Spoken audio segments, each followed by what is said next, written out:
Well, today is February the 25th, which means tomorrow is Ranch Rodeo time in Berryville, Arkansas.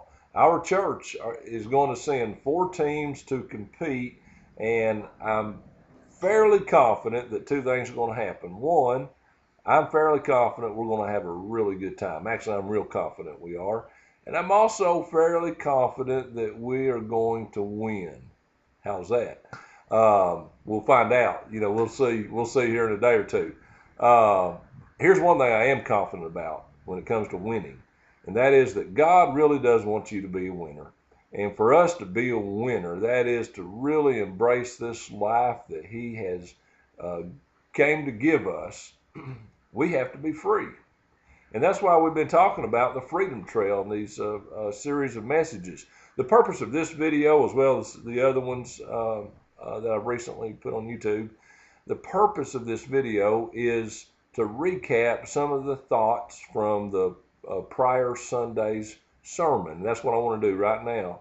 The last sermon in this series is called Free to Love God. Somebody asked Jesus, what is the greatest commandment? Jesus replied, it's to love the Lord your God with all your heart, soul, and mind. And the second one is like it, and that is to love your neighbor as yourself.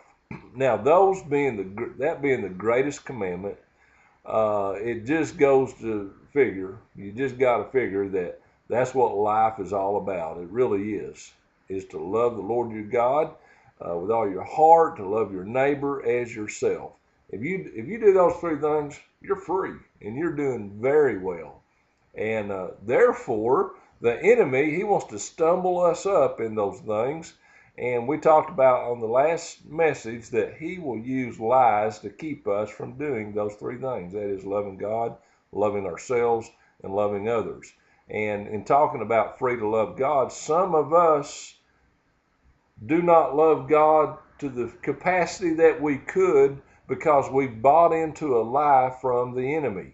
One of those lies that we talked about was that the enemy has tried to convince us that God is to blame for all of our suffering. That's right. Some people will blame God because they're sick.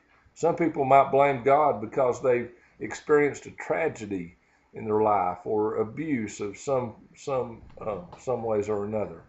God's not to blame for that. That was never God's will, never. And when God created this world, it was never His perfect will that we would suffer sickness, disease, and crime, and all the war, all the tragedies in this world.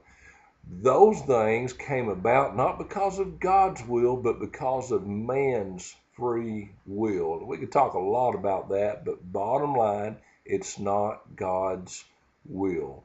One thing that's for sure, God's going to straighten all this mess out to where there will be no suffering. So if we can just get over that lie, then a lot of us can be freed up to love God more fully. God loves you. He is for you. I'm telling you, you gotta love God. Now, if we don't get that down, loving God, we're going to have a very difficult time. Actually, it would be impossible to fully love ourselves. We're going to be talking about this next Sunday on February the 27th. The title of the message is Cowboys Like Us, and it's about what is it?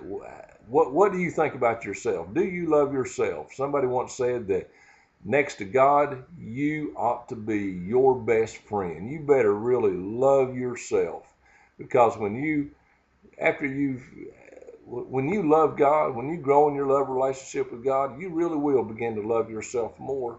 And it's only until you love yourself more that you will be free to love others. And so, but we got to get it down. God loves you. He's crazy about you. And love Him with all of your heart. So anyway, y'all have a great week, and wish us and pray for our best at the Ranch Rodeo tomorrow, if you've watched this before then or during. And you have a great week, and hopefully we'll see you next Sunday.